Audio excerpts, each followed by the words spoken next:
많은 분들께서 그 책을 아마 아실 겁니다. 한 9년 전에 에이미 추아라는 중국인 2세 분이 기록한 자녀 양육법에 관한 책이 있었습니다. 자기의 경험을 기록하는 것입니다. The Battle Hymn of a Tiger Mom. 정말 얼굴 봐도 좀 무섭게 생기지 않았습니까? 에이미 추아. 동부의 예일 대학교의 지금 법학 교수로 알고 있는데요. 그분이 이제 자기의 두 딸들 소피아, 루이자 두 딸을 어떻게 키웠는지에 대한 얘기를 하고 있습니다. 많은 분들이 아시고 또 소수의 분들 읽어보신 분들도 계실 줄로 생각을 합니다. 그런데 이분이 하시고 싶은 얘기는 그겁니다. 그 중국식 자녀 교육이 서양식 교육보다 훨씬 더 뛰어나다, 이것을 얘기를 하길 원합니다. 동의하십니까? 예, 아멘이 하나도 없네요. 어쨌든 그 Western mom하고 Chinese mom, 중국 엄마가 아이들을 좀 강하게 타이거 맘, 호랑이 엄마로서 양육한 것이 훨씬 더 우리 아카데믹 석세스, 학적으로 더 성공하고 좋은 대학교 가고 인생의 많은 성취를 이루었다는 것을 본인의 경험을 통해서 쓰고자 했지만 나중에는 실패로 돌아가게 됩니다. 근데 거기 인상적인 대목이 있어서 좀 따왔습니다. 서양의 엄마에 비해서 아시아 우리 중국의 엄마가 어떻게 교육하는가, 그 철학을 7가지 적었는데 잠깐 읽어드리겠습니다. Number 1, schoolwork always comes first. 무엇보다 학교 공부가 우선이다. 아멘인가요? 또 2번, an A- is a bad grade. A-는 나쁜 성적이다. Your children must be 2 years ahead of their classmates in math. 당시의 자녀들은 수학에 있어서는 같은 반 친구들보다 2년은 앞서야 된다. 4번, you must never compliment your children in public. 공개적으로 아이들을 절대 칭찬해서는 안 된다. 교만해질까 봐 그럴까요? 또 5번, if your child ever disagrees with the teacher or coach, you must always take the side of the teacher or coach. 여러분 자녀가 선생님이나 코치와 좀 다른 입장이라면은 부모된 여러분들은 항상 코치와 선생님 편을 서야 된다. 부모와 선생님이 한 팀이 된다는 말씀을 하고 있는 것 같습니다. 또 6번, the only activities your children should be permitted to do are those in which they can eventually win a medal. 아이들이 할 수 있는 유일한 과외 활동은 궁극적으로 어떤 메달을 딸 수 있는 그런 종목이어야지 해야 할 수 있다. 마지막으로 that medal must be gold. 그것은 반드시 금메달이어야만 된다 하고 호랑이 엄마의 어떤 교육 철학을 적은 것을 인상 깊게 보게 됩니다. 여러분들의 엄마는 호랑이 엄마셨습니까? 고양이 엄마였습니까? 아마 우리 한국 분들도 못지않게 좀 터프하게 이렇게 tough love 교육을 하지 않을까 생각이 됩니다. 혹시 성경의 하나님을 생각할 때 우리도 호랑이 하나님으로 생각하는 경향은 있지 않은가, 그런 생각을 지금 해보게 되었습니다. 교회에서 자라나신 분들, 정말 점잖게 항상 교회에서 오태 신앙으로, 그리고 부모님의 손에 이끌려서 키우신 분들에게는 어떠한 문화가, 기대되는 문화가 있다고 생각합니다. 교회 예배 시간에는 항상 조용하게 있어야 하겠죠. 그리고 교회 올 때는 옷을 좀 단정하게, 칼라있는 옷, 저는 넥타이도 했지만 이렇게 좀 단정하게 입어야 된다는 그런 문화적인 기대가 또 있을 수가 있습니다. 그리고 예배 시간에 조용히 해야 된다 그러는데 저도 그런 기억이 있던 것 같아요. 어릴 때, 어릴 때 항상 부모님이 저를 이렇게 데려오셨을 때 예배 시간에 큰 예배당에 항상 그 바나나 킥이라는 이 과자를 들고 들어오시더라고요. 정말 이렇게 저한테 바나나 킥을 많이 먹여준지 몰랐습니다. 근데 바나나 킥을 지금 보니까 이렇게 먹으면 소리가 안 나잖아요. 싹 입에서 아삭아삭 하는 게 그냥 녹아버리기 때문에 애가 좀 조용히 있을 수 있는 기가 막힌 방법이구나, 그것을 지금 와서 발견하게 되었습니다. 애가 조용하게 있기를 좀 기대가 되고, 또 어머니 옛날 신앙을 기억하면은 항상 헌금은 은행에서 빳빳한 새 돈을 가지고 헌금하고 주님께 정성껏 드렸던 그런 기억이 납니다. 그래서 저도 나중에 대학을 가서 혼자 대학 근처에 교회를 정했을 때에 뭐 빳빳한 새 돈을 찾을 만큼 시간이 안 되기 때문에 돈을 좀 다려서 이렇게 다려가지고 헌금했던 그러한 기억도 있습니다. 만약 여러분들이 뭐 그러한 환경에서 안 자라셨다 할지라도 우리 모두는 이렇게 예배당에 오게 되면은 그리고 들어오면은 왠지 모르게 기도하고 싶은, 왠지 모르게 내가 주님 앞에 좀 죄송하고 자동적으로 마음에서 회개가 나오며 지난주를 돌아보면서 하나님 앞에 좀 두려운 마음을 갖게 되는 것이 사람의 자연스러운 모습인 것을 우리가 볼 수 있습니다. 뭐 그것은 자연스러운 겁니다. 하나님은 두려우신 분이시기 때문에, 구약의 하나님은 무섭고 거룩하시고 위대하시고 또 우리 생사하고 주관하시는 그분 앞에 섰다면 두려운 마음으로 당연히 그럴 수가 있습니다. 그런데 좀 헷갈리는 게 있지 않습니까? 우리 예수님을 믿었고 예수님 안에 복음의 은혜를 누렸다고 하는데, 신약의 예수님은 우리를 따뜻하게 안아주시는 분, 어떠한 죄도 용서하시고 우리 죄 지은 자를 돌 던지지 말라라고 말씀하신 예수님이신데, 구약의 그 무섭고 두려우며 거룩하신 하나님과 어떻게 그 이해를, 하모니를 이루어야 되는가에 대한 그런 중요한 문제를 우리 갈라디아서에서 우리가 말씀하고 있습니다. 저 여러분들의 목표는 단순히 갈라디아서 지식적으로 한 번에 딱 읽을 수 있습니다. 지식적으로 아는 것이 아니라 주님께서 선물로 우리에게 주신 그 복음의 깊이를, 복음의 그 능력을 좀 누려보고자 하는 마음이 있는데, 그렇다면은 성경에 좀 불편해 보이는 우리 구약의 율법을 어떻게 우리가 읽어야 될 것인가? 하나님의 그 복음의 이 강 속에서 이 율법을 어떻게 이해할 것인가에 대한 반드시 이해가 필요한 부분이기에 갈라디아서 3장을 우리에게 적고 있습니다. 오늘 조금 어려운 주제이지만 그러한 질문을 바울이 던지고 제가 던지고 성령님께서 우리에게 말씀하고 계십니다. 무엇입니까? 율법의 목적이 무엇인가 하는 것입니다. 오늘 읽으신 본문에 두 가지 우리에게 율법 목적을 정확하게 제시해주고 있습니다. 첫 번째, 율법의 목적은 무엇입니까? 율법의 목적은 죄를 회개하기 위함입니다. 같이 해주실까요? 율법은 죄를 회개하게 한다. 영어로 The law leads us to repent of sins. 죄를 회개하는데 율법이 쓰인다는 것을 바울이 알게 하기를 원했습니다. 지난번에 우리 3장 초반에서 바울이 굉장히 지금 감정적으로 격하게 말했습니다. 이 어리석도다 갈라디아인들아, 누가 너희를 홀렸느냐? 왜 이렇게 화가 났을까요? 복음 안에 두 가지 복이 있는데, 복덩이, 하나는 성령님이 우리의 인도자가 되시고 또 한 가지는 아브라함에게 주신 재생산의 복이 있는데, 왜 마치 안 받은 것처럼 육체적으로, 율법적으로, 종교적으로 살아야지 구원받을 것처럼 살고 있느냐 이 답답하 하면서 바울이 정말 그 안타까운 심정으로 쓴 것이 3장 1절부터 14절까지 말씀인 것을 우리가 지난번에 보았습니다. 바울은 그러한 복음 안에 있는 복이 무엇인가, blessing이 무엇인가를 얘기해주고 계속 우리 갈라디아인들을 걸러 넘어지게 하는 율법의 행위에 대해서 직격탄을 날리면서 그것을 좀 다루게 원했습니다. 그것을 좀 이해하기, 그 목적이 무엇인가, 왜 주었는가를 알면은 바른 복음을, 복음 안에 능력을 누릴 수 있기 때문에 이 글을 저 여러분들에게 남겨주고 있습니다. 오늘 읽으신 19절에서 그 질문을 하고 있습니다. Why? 19절 다시 보시겠습니다.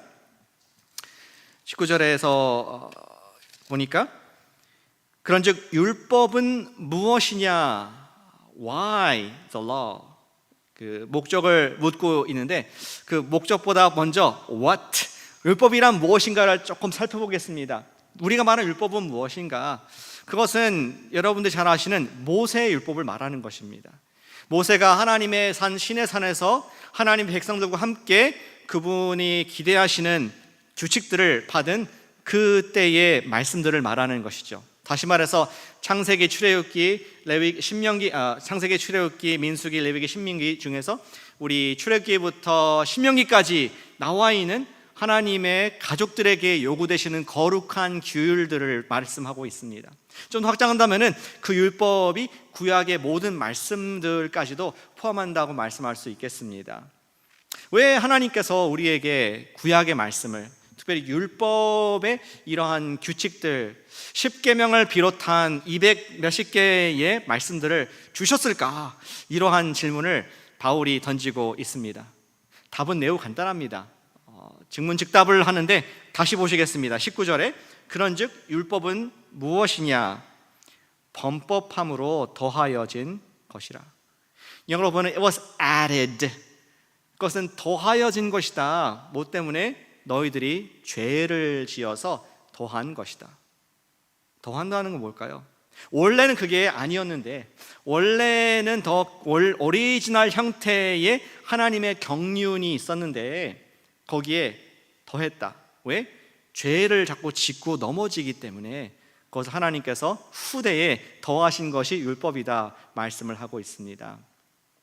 그런 생각이 납니다. 여러분들 어릴 때 자전거를 배우셨죠? 지금은 자동차를 배우셨고 열심히 다니시는데, 어릴 때 두발 자전거를 이렇게 부모님이 사주시고 배웠을 것입니다. 그런데 자꾸 타다 보니까 아무리 이제 밀어줘도 처음이니까 넘어집니다. 피가다 쓰러지고 무릎 깨지고 뭐 팔꿈치 틀어지고 머리 다치고 이러한 경험들이 있을 겁니다. 부모님이 어떻게 하십니까? 거기에 2개의 보조 바퀴를 트레이닝 휠을 붙여서 넘어지지 않게 하지 않습니까? 2발 자전거가 아니라 4발이 됐습니다. 임시로 달아준 것입니다. 마찬가지로 하나님께서 당시 백성들에게 거룩한 백성, 넌 나의 택한 민족이다 라고 거룩하게 살도록 자전거를 구원의 계획으로 주셨는데, 그들이 자꾸만 죄로 인해서 좌로나 우로나 치우치고 넘어지다 보니까 그것을 이제 막아줄 수 있도록 한시적으로, 우리 보조바퀴는 한시적으로 타는 것이죠. 작은 바퀴를 달아줘서 그들이 넘어지지 않고 하나님 백성답게 살아갈 수 있도록 돕고자 더한 것이 율법이다. 이렇게 율법의 목적을 말씀하고 있습니다. 율법은 죄를 막기 위한 가드레일 같은 거라고 말씀을 하고 있습니다. 자, 그렇다면은 원래 하나님께서 주신 그 자전거는 뭘까요? 율법은 더해진 것이라면은 원래 하나님께서 주신 그 자전거, 우리 인류를 향한 구원의 그 계획과 유업이 무엇인가 보기 위해서는 우리 읽지 않은 15절부터 봐야 됩니다. 특히 16절을 보시길 바랍니다. 오늘 9절 3장 16절에 이렇게 되어 있습니다. 이 약속들은, 자전거를 말하는 겁니다. 하나님께서 우리에게 주시는 그 구원의 약속들은 아브라함과 그 자손에게 말씀하신 것이되, 여럿을 가르쳐 자손들이라 하지 아니하시고 오직 한 사람을 가르쳐 네 자손이라 하셨으니 곧 그리스도라. 그때 얘기를 하는 겁니다. 지금 바울이 옛날 옛적을 생각하면서, 우리 그림 보여주시죠. 하나님께서 아브라함에게 처음에 그 언약을 주셨던, 말씀하셨던 걸 생각하는 것입니다. 그림 보면은 지금 Starry Night, 별이 반짝이는 밤에 하나님께서 말씀하시죠. 내가 너를 복을 주고 널 창대케 하겠다. 너의 세상 모든 민족이 너로 말미암아 복을 받을 것이고, 만약에 이 별을 셀 수 있다면은, which is impossible, 너의 자손도 셀 수 있을 것이다 하면서 하나님께서 축복을 그에게 부어 주셨습니다. 일방적으로, 쌍방이 아니라 일방적으로, unilaterally 그냥 주신 것이 하나님의 아브라함을 향한 약속이었습니다. 지난주에 우리 말씀에서 3장 초반에서 이것이 아브라함에게 복음이었다라고 얘기를 하고 있죠. 아브라함이 어떤 노력을 하지 않고 그가 그냥 그 하나님께 너를 택하고 너를 축복하겠다 했으니까 아브라함이 그냥 뭐 합니까? Thank you. 그렇게 했을 때 이 언약이 그의 것이 되었다는 것을 오늘 바울이 얘기를 하고 있습니다. 우린 Thank you 한 것을 신학적으로 뭐라고 합니까? 믿음이다. 같이 해보시죠. 믿음이다. 믿음이다. 그리고 그 똑같은 믿음, 나중에 아브라함의 후손인 예수 그리스도가 오신 것을 Thank you 하고 받은 우리 믿음의 후손들도 우리가 그 언약 가운데 있다는 것을, 그것이 하나님의 원래 구원의 자전거였다는 것을 바울이 지금 좀 길게 얘기하고 있습니다. 그런 속에서 17절을 보니까 내가 이것들을 말하노니 하나님께서 미리 정하신 언약을 430년 후에 생긴 율법이 폐기하지 못하고 그 약속을 헛되게 하지 못하리라. 다음 그림 보여주세요. 하나님께서 아브라함에게 처음 주셨던 그 언약은 쭉 지속되는 것인데 언제까지? 영원히. 같이 해보시죠. 영원히. 영원히 예수 그리스도를 통해서 축복을 하겠다, 구원을 베풀겠다 하신 쭉 녹색 화살표 있는데, 잠시 이스라엘 백성이 자꾸 범죄하고 넘어지니까 하나님 백성들의 기대하는 보조 바퀴를 430년 뒤에 하나님께서 모세에게 주셨을 뿐이다. 그리고 그 언약은, 그 율법은 몇 년? 예수님 오시기 전까지 거의 한 1000년 정도 이스라엘 백성들이 지킬 보조 바퀴였다라고 율법의 그 역사를 바울이 잘 설명해 주고 있습니다. 이해가 되시죠? 예, 조금 길었지만 율법이 이스라엘 백성들에게 잠시 준 것이었다라고 말씀을 하고 있는 것입니다. 그래서 19절에 돼 있죠. 그런즉 율법은 무엇이냐? 다시 보겠습니다. 범법함으로 더해진 것이라 천사들을 통하여 한 중보자인 모세의 손으로 베푸신 것인데, 언제까지? expiration date가 있는데 약속하신 자손 예수 그리스도가 오시기까지 있을 것이라. 괄호. 끝이 있는 그러한 것이 율법이다. 근데 거기에 목매다 사느냐, 뭐 이러한 이야기를 바울이 설명을 하고 있는 것을 보게 됩니다. 그 율법은 죄송합니다. 이 언약은 그들의 노력으로 주어진 것이 아니라 하나님의 선물이었고, 땡큐, 믿음으로 받게 된 것이었고, 그들을 잠시 범죄하지 않도록 묶어둔 그러한 율법이다라고 말씀하고 있죠. 그래서 22절에 이렇게 종합적으로 얘기하고 있습니다. 그러나 성경이, 모세의 율법을 비롯한 모든 성경이 모든 것을 죄 아래 가두었으니 이는 예수 그리스도를 믿음으로 말미암는 약속을 믿는 자들에게 주려 함이라 하면서, 우리 율법이 모든 성경에 나와 있고 우리 율법에 우리 삶을 가두었다. 율법의 역할은 무엇이냐? 우리로 하여금 죄를 깨닫게 하는 것이다 라고 우리 바울이 설명을 하고 있습니다. 그때가 기억나지 않습니까? 하나님께서 모세에게 처음 시내산에서 나타나셨을 때 백성들이 모세한테 얘기했습니다. 당신이 가세요. 우린 두려워서 못 가겠습니다.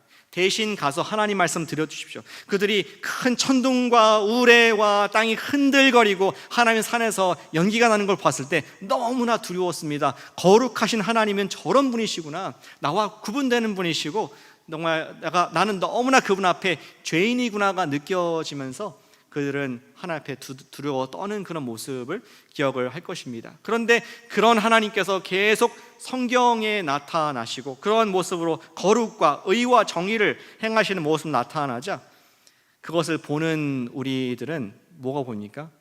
내가 죄인이구나. 비록 그 산에서와 같은 그런 몸이 흔들리는 두려움은 아니라 할지라도 똑같은 하나님께서 우리에게 얼마나 거룩하신가, 이것이 거울로 비춰지며 우리로 하여금 깨닫게 하시는 역할이 성경의 율법의 역할이라는 것을 지금 길게 얘기를 하고 있습니다. 만약에 하나님께서 이 역할이 거울로서 우리 스스로를 보게 하는 것이라면, 깨닫게 하는 것이라면 그 적용은 무엇입니까? 얼굴에 뭐 묻었네? 그냥 지나갑니까? 고치지 않습니까? 머리를 빗지 않습니까? 떼어내지 않습니까? 율법의 목적은 회개인 줄로 믿습니다. 율법은 한 번도 우리를 구원받기 위한 자전거가 된 적이 없습니다. 단순히 내가 잘못 가는 것을 알게 하는, 깨닫게 하고 또 잘못된 것을 고치게 하는, 회개하는 하나님의 도구인 것을 우리가 볼 수가 있는 것이죠. 율법 자체는 악한 것이 아닙니다. 그것은 뉴트럴, 중립적인 것이고, 거울이 악합니까?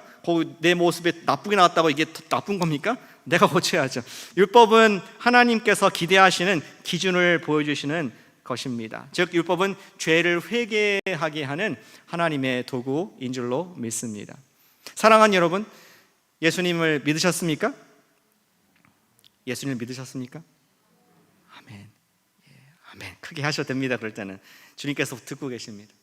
예수님을 믿었고 우리가 의롭게 된 줄로 믿습니다.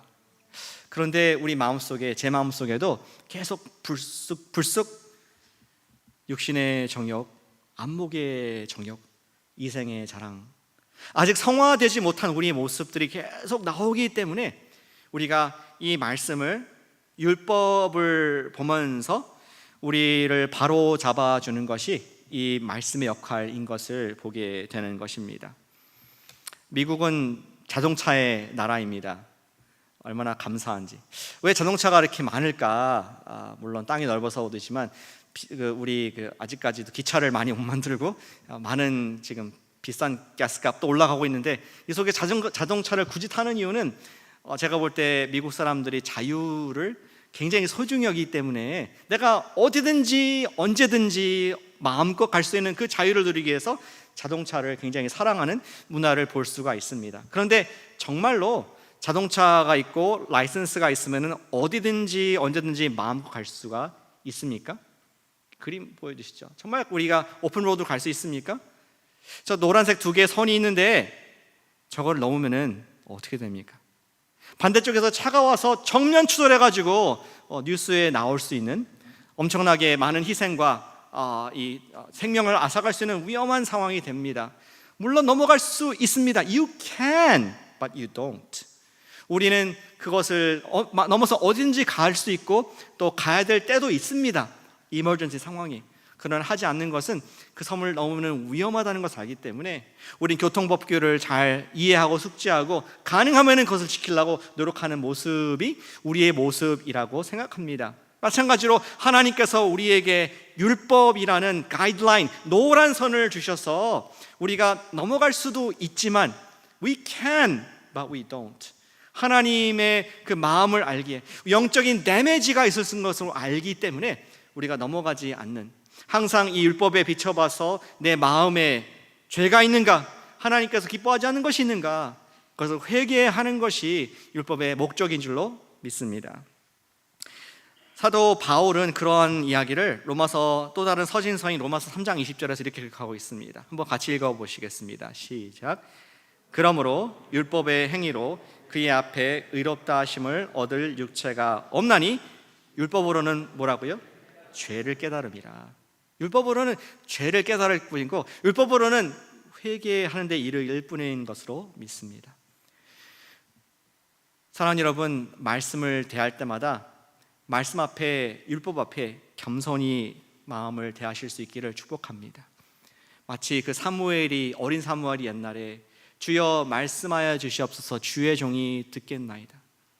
내 마음에 정하지 못한 것이 있나 살펴봐 주시옵소서. Scan me, Lord. 제 영혼을 보시옵소서.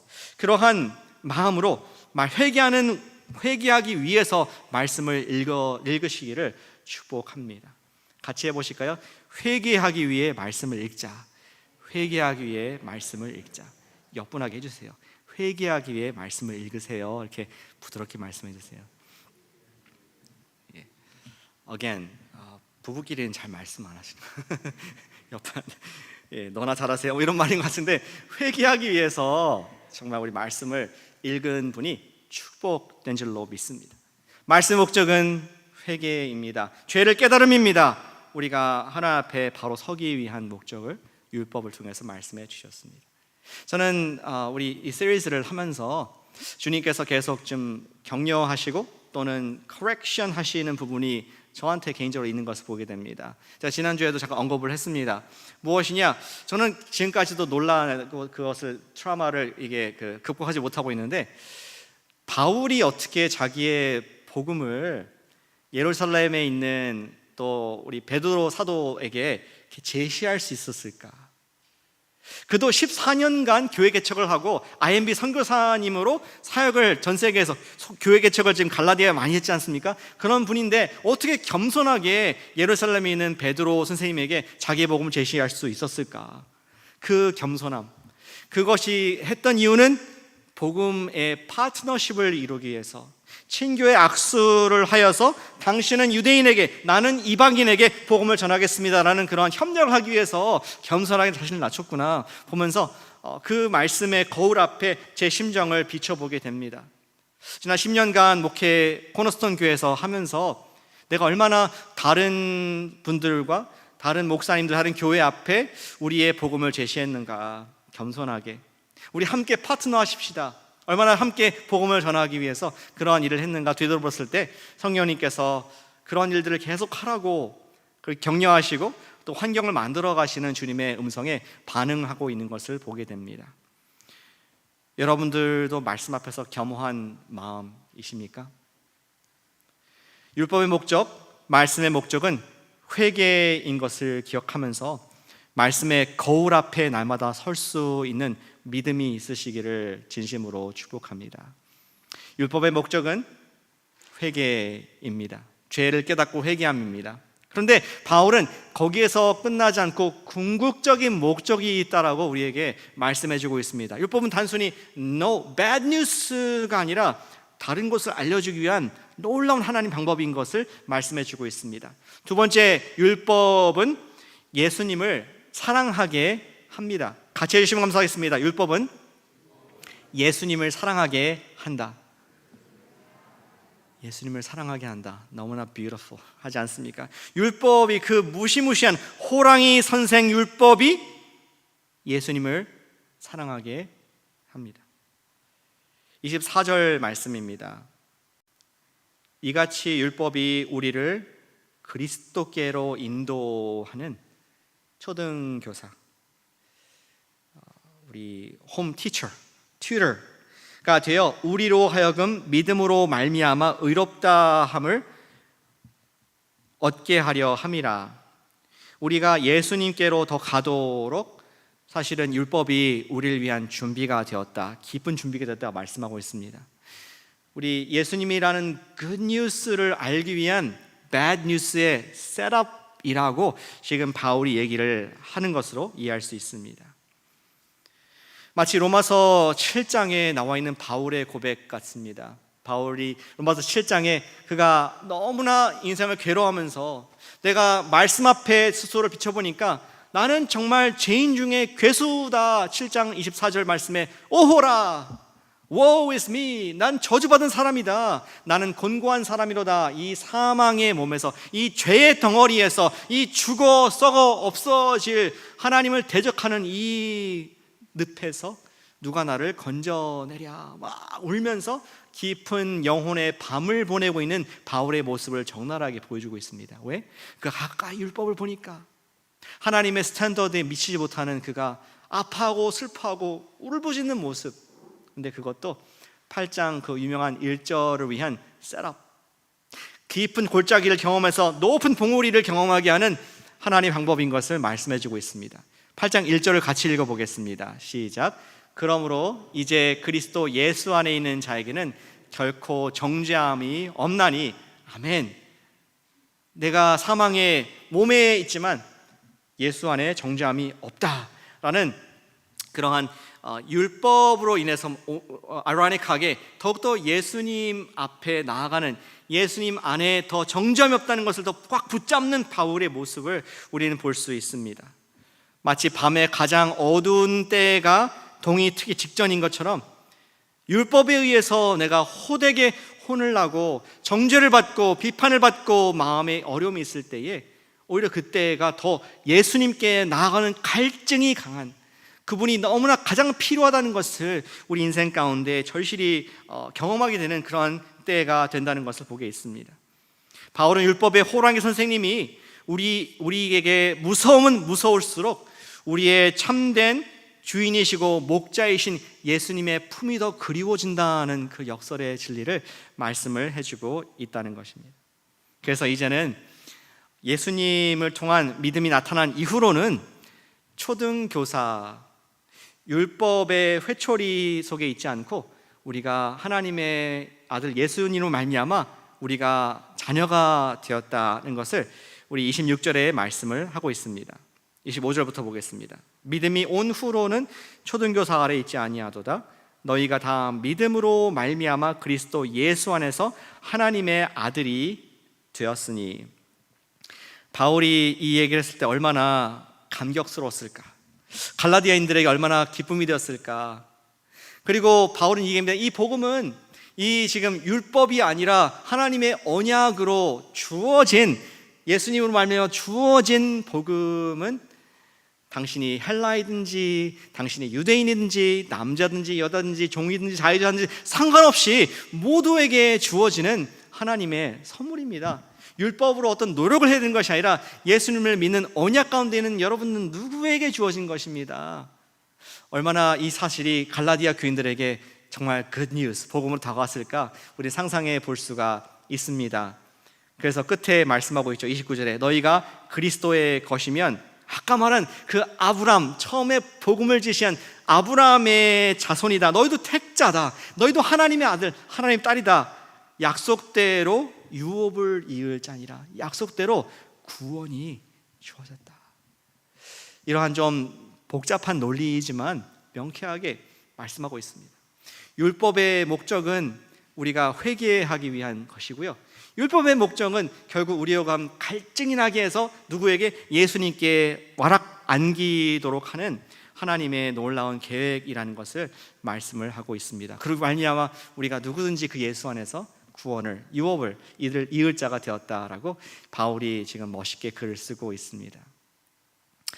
율법은 예수님을 더욱 사랑하게 되는 도구입니다.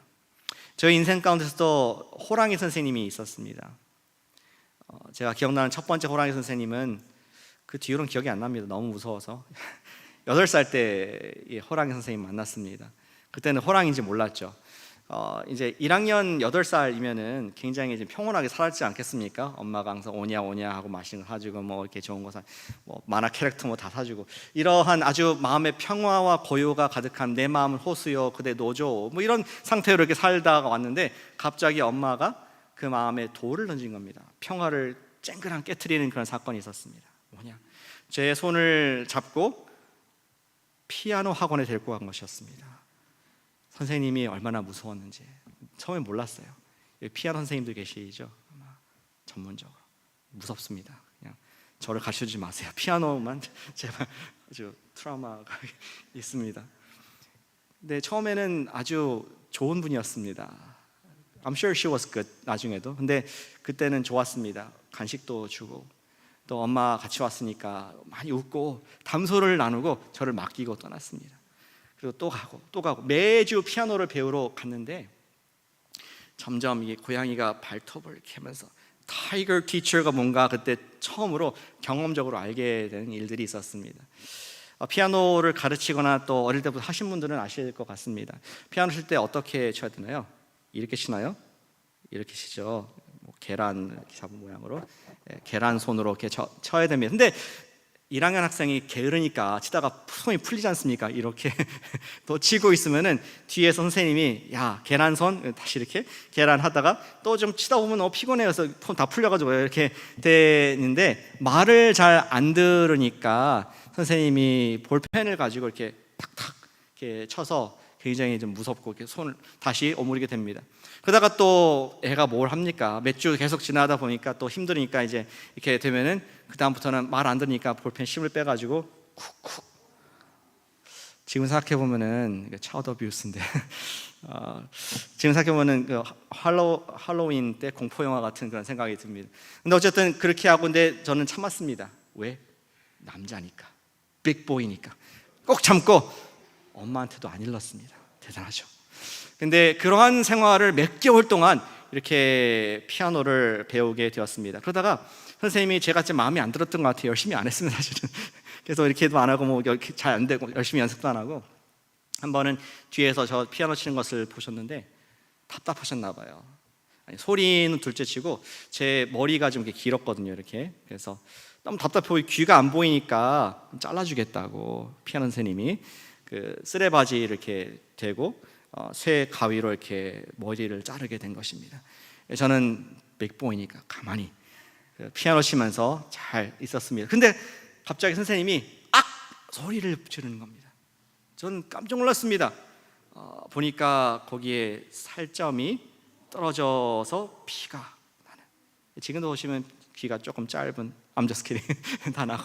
근데 그때 엄청나게 놀랐습니다. 엄청나게 놀라고 정말 갑자기 두렵고, 선생님도 응급처치를 하고 집으로 이렇게 보냈습니다. 그리고 엄마 앞에 가가지고 다 얘기했습니다. 저도 모르게 입에서 했던 그동안에 참았던 힘들었던 것을 막 얘기하고 얼마나 이렇게 울음이 나는지, 왜 이렇게 서러운지 엄마의 품에 안겨서 엉엉 울면서 정말 엄마한테 하고 싶은 한마디, 엄마 다시는 피아노 선생님한테 보내지 마세요. 얘기하고 싶었지만 얘기는 안 나오고 그냥 울기만 했던 그런 기억이 납니다. 사랑하는 여러분, 우리 율법은 어떠한 피아노 선생님보다 더 무서운 율법 호랑이 선생님인 줄로 믿습니다. 여러분들이 언제 마지막으로 예수님 앞에 울어본 적이 있으십니까? 주님, 너무 힘들어요. 너무 사람들 눈치 보기 힘들고 내가 스탠더드가 있는데 거의 미치지 못해서 항상 내 스스로를 쪼는 자신이 너무 힘들어요. 계속 사탄이 나를 정죄하는, 네가 그래도 그리스도인이야?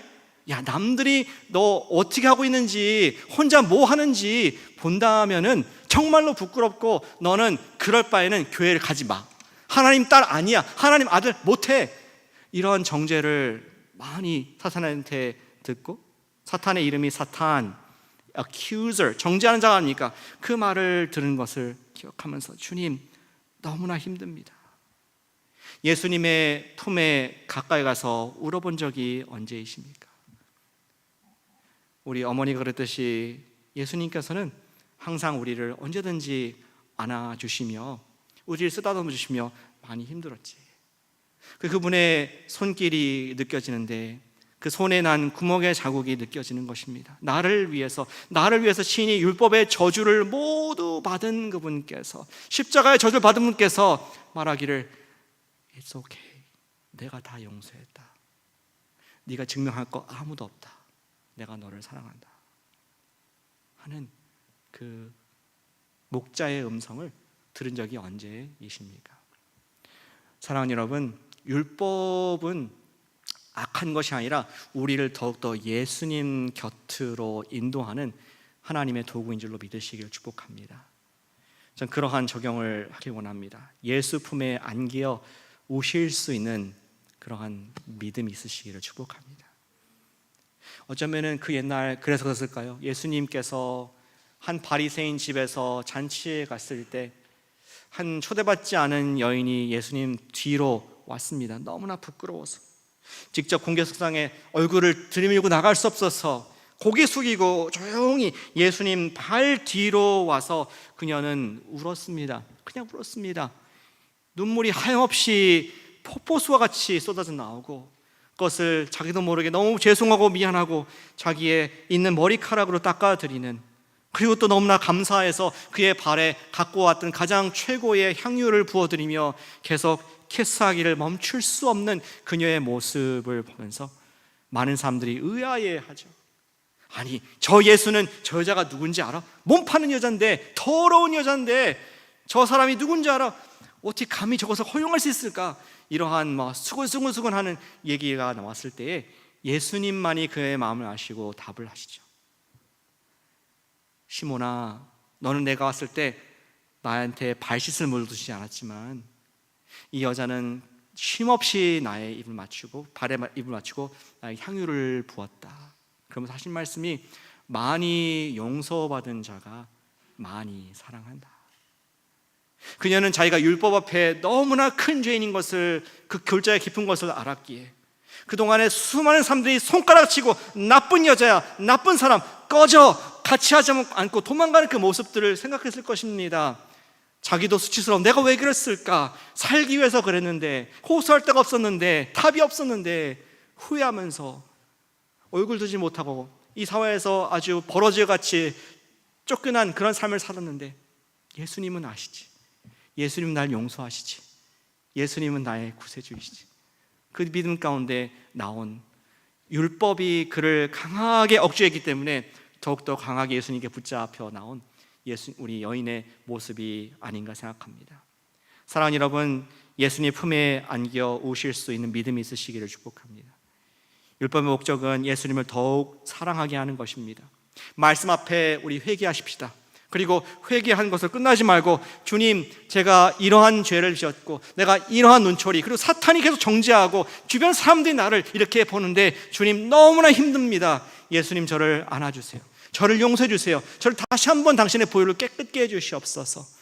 그러한 용서를 받은 자가 천국을 소유하는 귀한 우리 복음의 수혜자인 줄로 믿습니다. 이렇게 우실 수 있는 믿음의 소유자 되시기를 축복합니다. 기도하겠습니다.